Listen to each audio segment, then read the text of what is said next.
ছেলেকে লিখতে বসিয়েছি, বলেছি ভালো করে লেখো, লিখতে একদমই চায় না। তারপর লিখতেছে, আমি একটু জানালা খুলে দেখলাম পরিবেশটা কেমন, অনেক ভালো লাগতেছে। এই কৃষ্ণচূড়া গাছটা দেখতে আমার খুব ভালো লাগে।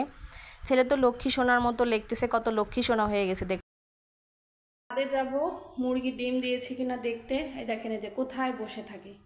এইখানে কি তোর বসে থাকা উচিত? এখানে কি রেস্ট করবি?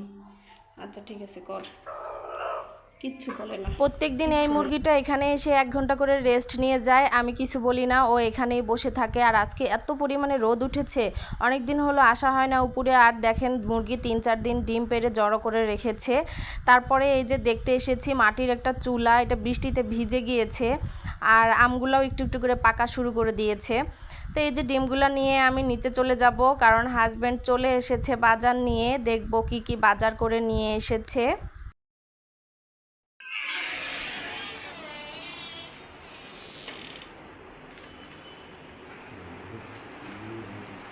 আমি এই যে ব্যাগ থেকে বাজারগুলো ঢেলে নিয়েছি।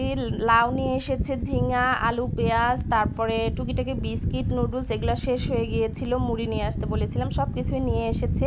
তারপরে আজকে একটা ভালো খবর, ছোটো মাছ নিয়ে এসেছে, কারণ ছোটো মাছ আমার খুব পছন্দের খাবার, বাট এখানে তো খুব কম পাওয়া যায়। তো আজকে ভাগ্যের জোরে ছোটো মাছ পাওয়া গেছে, আর বাটা মাছও নিয়ে এসেছে। এজন্য আমি খুব খুশি। তো এই যে মাছগুলো ধুয়ে আমি পরিষ্কার করে নিয়েছি, এখন তাড়াতাড়ি করে তরকারি বসিয়ে দিব। মাছ কাটতে অনেকটাই দেরি হয়ে গেছে, ক্ষুধাও লেগে গেছে, তাই। আসসালামু আলাইকুম, হ্যালো ভিউয়ার্স, কেমন আছেন সবাই? আশা করছি ভালো, আমরা আছি আলহামদুলিল্লাহ ভালো। আজকে একটা ভিডিও শেয়ার করলাম, আশা করি ভিডিওটি ভালো লাগবে। ভিডিওটি ভালো লাগলে লাইক কমেন্ট শেয়ার করে দিবেন। ফেসবুক থেকে দেখলে পেজটি ফলো করে দিবেন। ইউটিউব থেকে দেখলে প্লিজ আমার চ্যানেলটি সাবস্ক্রাইব করে দিবেন। তো আম পেড়ে নিয়ে আসছি অনেক। এই দেখেন, এক ঝুড়ি আম পেড়ে নিয়ে এসেছি। আম দিয়ে কি করব, আচার বানাবো বাবা? না না, ফুটো ফুটো ঝুড়িটা ভর্তি করে আম পেড়ে নিয়ে এসেছি, কালকে আবার বাকিগুলো পারবো।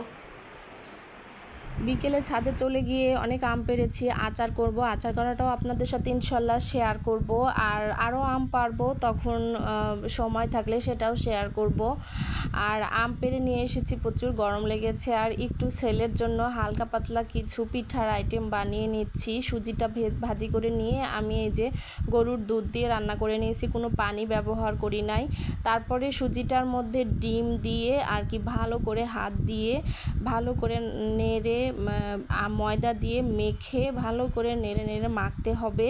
তারপর এটা ভালো মাখা হয়ে গেলে এই যে পিঠা তৈরি করার সাজ দিয়ে আমি পিঠাগুলা তৈরি করে নিলাম।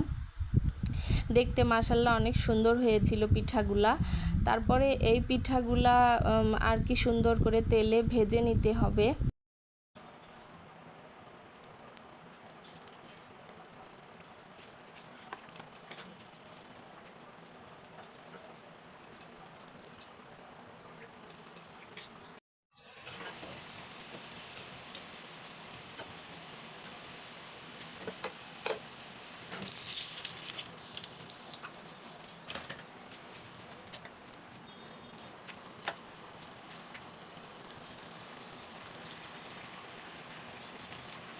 পিঠা ভাজা কমপ্লিট, আমি সব পিঠা উঠিয়ে নিয়েছি। এখন আমি চুলায় দুধ বসিয়ে দিব।